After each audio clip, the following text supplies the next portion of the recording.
Hey guys, Squatch Reloading here. We're going to kick off something new here on the channel, and I'm going to call it the Squatch Chronicles. And we're just going to kind of off the cuff talk about different things here and there.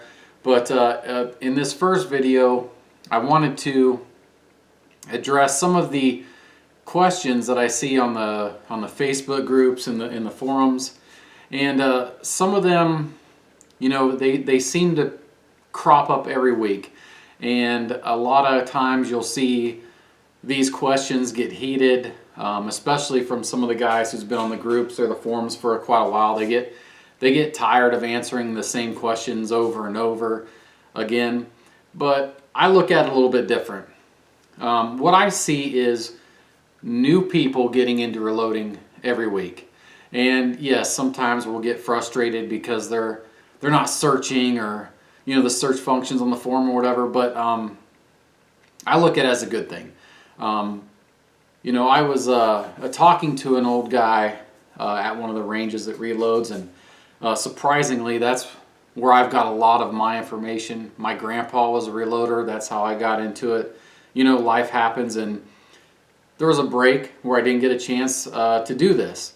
And when I got back into it, you know, it brought back a lot of those memories when I was younger, and a lot of the terminology come back real quick. So I had a little bit of an advantage, but also I always took the opportunity, anyone that I met that was a reloader, just to talk about things, talk about case prep, talk about sizing. I mean, any aspect I could think to pick their brains about, because you know, let's face it, reloading is probably, you know, one of those things that through our society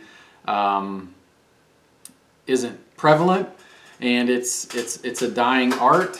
And you know, I think here recently with the competitive shooting world and everything else, it's making a resurgence. So there's people getting interested in it again, and us, as you know, us in the reloading community need to really embrace that and coddle these new reloaders and getting them really interested in the hobby. So I'm going to kick off a couple questions that I always see and I always get, and we'll just kind of go off the cuff and see where it goes. So the first question is, and you guys are going to laugh at some of these: which is better, wet tumbling, dry tumbling, or ultrasonic? Well, the simple answer is they all work, and they all work to some degree. My preference is I like to wet tumble. I like the stainless steel pins, and that would branch off into a whole nother discussion about, you know, what's your recipe with Lemmy Shine and so on and so forth. But I'll address one quick thing. You know, a lot of times we'll see I wet tumbled and my brass is all dull. 9 times out of 10, you put too much Lemmy Shine or Rinse Aid in there, it just takes a little bit. So focus on the Dawn or the soap and just a smidge of Lemmy Shine, and you'll see a big difference. But anyways, my preference is wet tumbling. I like the clean primer pockets. The inside of the cases are clean, and you know, if you're using case lube, it's great. The only downside to wet tumbling, like especially on the Dillons, if you watched my 9mm load series, you heard me mention the Dillon hiccup. And what that is generally when you wet tumble, it takes all the oils, the greases, the residue out of the case, and it'll stick on this powder funnel and the expander tool. So that's what causes the Dillon hiccup. But and the reason I know that is I used to I used to dry tumble as well, and I never experienced it because the dry media would leave, you know, some dust, or maybe even some of the polishing compound would leave some lubricity, something. Anyways, I never experienced it, so I started wet tumbling. So that's why I like to wet tumble. I can deal with the Dillon hiccup. It's kind of you know, inherent to it, and it's fine by me. Now with dry tumbling, in my opinion, I think it if your cases aren't too corroded or too dirty, it will get a very nice shine, especially if you're using some kind of polish or wax or something to that degree, like New Finish, or even the brass polish that you get as a sample. I mean, the cases look great. The downside is with the dry tumbling is that it doesn't get the primer pockets as clean in the amount of time that wet tumbling will. When you wet tumble, maybe an hour and a half, 2 hours if you want to get them super clean. But to dry tumble, it seems like it takes a little bit longer, and that also will depend a lot on what media you're using. If you're using corn cob or walnut or whatever. But for me, when I do dry tumble, typically it's my rifle brass that I put some heavier case lube on, and it will take that off and leave everything nice and shiny if that's what you're into. Now, as far as the ultrasonic goes, I do have one, and to be honest with you guys, I just haven't found that to be as efficient as wet tumbling or even dry tumbling as for that matter. So I do it occasionally, like if I'm doing just a dozen or 20 pieces that I just want to get through my sizer and run through the trimming and the primer pocket reaming and stuff like that. If I just want to get that done real quick, but it will eventually either be wet tumbled or go through the dry tumbling process afterwards. So, but the overall answer is they all work. It just depends on what level your budget plays into it. But how shiny do you need things? To be honest with you, when I first got back into reloading, as you're acquiring equipment, I was doing I think may have been 9mm, I think, but it was definitely a pistol cartridge, and I didn't even clean the brass. I just reloaded it. And there's a lot of guys that do that. A lot of the old timers don't even mess around doing pistol brass. So you don't necessarily have to brush things out and things like that, but it'll work just fine. But that's one question that I always get, and it always seems to, especially on the Facebook groups, kind of drift off into this place of people arguing about their let me shine recipe, or my brass is shinier than your brass. But at the end of the day, it just matters how it flies down the pipe. So there's the answer on which is better as far as case cleaning and so on.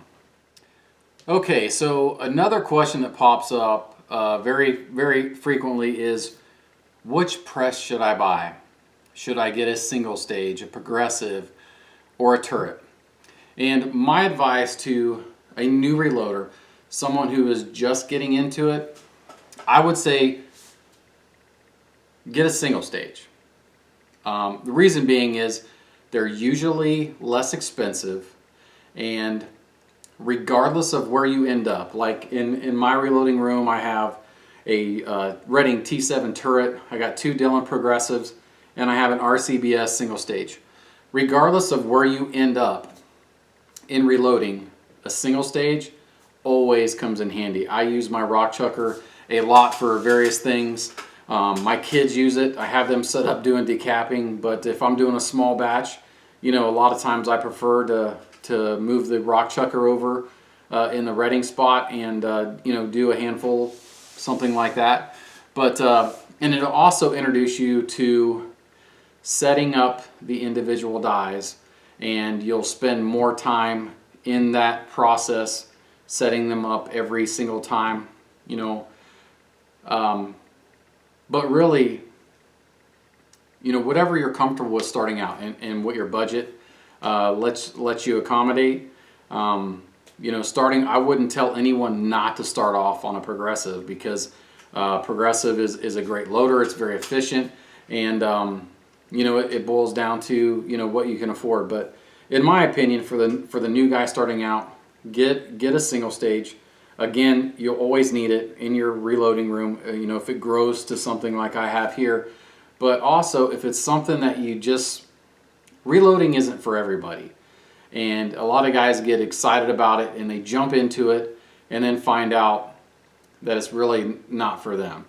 Or they don't have the time to dedicate to it and they're not out a lot of money in a single stage unit. I think you can get, you could probably get into reloading off a single stage for, $300. I mean, that's probably realistic. And some of the kits, catch them on sale. Watch Midway and the big retailers. You could pick up a kit pretty reasonable. And, that's what I would suggest. Okay, another great question that comes up frequently is, what load manual should I buy? And my answer to that is, buy all of them. You can never have enough published load data. And I would buy as many as you can, obviously. But if you're just getting started, start off with components that are, one, readily available, and two, readily available in the load manual that you buy.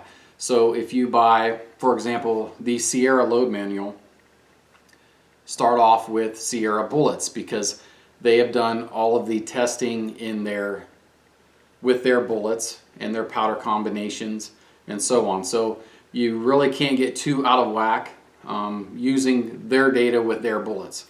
But what I would caution any new reloader is reaching out onto the forums, asking for recipes. One thing that's probably a saying that you'll hear from a lot of reloaders is, I don't shoot anyone else's reloads. And that goes without question. I can think of maybe one or two people's reloads that I would shoot just because I know how they are, how meticulous they are. But you need to take that approach as you get into reloading. So the more information you have in front of you, the better decisions you can make. So as much load data as you can get that's published, get it. Every bullet manufacturer makes their own, for the most part, their own load manuals. Every powder manufacturer, stick with those loads. Don't go out trolling or fishing for people's, pet loads off the Facebook groups and stuff. You don't know their environment. And, I hate to say this, but, there's a lot of people in this world that just are out for themselves. And, I wouldn't take anyone's recipe and run it myself. I would always stick to published load data, and you'll be pretty safe that way. So my advice is, if you're asking what load data or what load manual you need to get as many as you can. Read them front to back. There's always a lot of good information in the front about reloading and safety and things like that. And as a reloader, a new reloader especially, that's all good information that you need to comprehend up here anyway. So that's how I'd answer that. One good question, and it's a valid one, is reloading cheaper? Well, that's very subjective. It'd be kind of like asking someone, is hunting cheaper than buying groceries? And with anything, reloading's a hobby. It's not a necessity, right? Like buying groceries and hunting. Those are all hobbies, and they are great hobbies. And yes, they do offset the cost to some degree. When you take into account how much money that you have invested in all of your equipment, your presses, and your components, the payback is going to be down the road quite a ways. So if you inherited some equipment, you're probably going to be pretty good out of the gate. But if you're buying and wanting to go in bulk, and for example, 9mm is a great cartridge to reload. The reason I reload it is the brass is very plentiful. You can get the components reasonably cheap. I have found I can do them anywhere from like 8 to about 11 cents, depending on what bullet that I'm going to use. So it's not much cheaper than going out and buying it, especially on sale, like your Rural Kings or your big gun retailers. You know, sometimes they run some incredible sales, and honestly, sometimes, you know, I'll pick it up, one for the brass, two because I'm going to shoot it.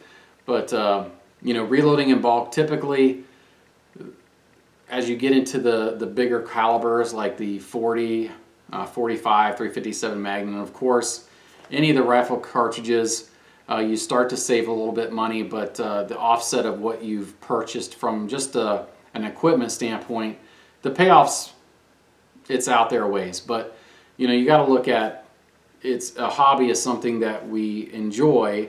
A hobby is not something that we necessarily look to make money off of or necessarily save money, but it's a very enjoyable hobby, and the rewards of doing it outweigh a lot of the cost in investing in the equipment. So, you know, as far as, is it cheaper? It can be. It really can be.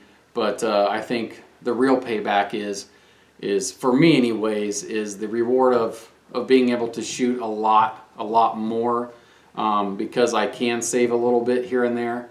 And you know, the other thing that I really like about reloading is the networking that I've been able to do, whether it's just face-to-face, guys at the range or gun shows or on YouTube and Facebook. You know, it's really a good family, and there's a lot of great people if you reach out there and want to find them. So you know, there you go. Okay guys, so we're going to wrap up this first installment of the Squatch Chronicles, and I hope you enjoyed my responses to some of the very common questions that you see every week on the Facebook groups and the forums. But you know, I'm trying not to be too lighthearted about it, but you know, keep in mind that these are just my opinions. You know, is because I like wet tumbling. You know, I'm sure there's guys out there that, you know, absolutely despise wet tumbling, and that's fine. You know, that's why there's a market the way it is. There's plenty of options out there. I'm just giving you what I like to do and why I do it. So until next time guys, please check us out on Utah Gun Exchange, Gun Streamer, over at the Reloaders Network. And all of you guys need to go over to the Reloaders Network, because that is a great place. There's plenty of like-minded individuals who are into reloading and willing to give advice. Go over and check us out on Facebook at Squatch Reloading, and of course on Instagram, which we just kicked off, at Squatch Reloading as well. So until next time, God bless.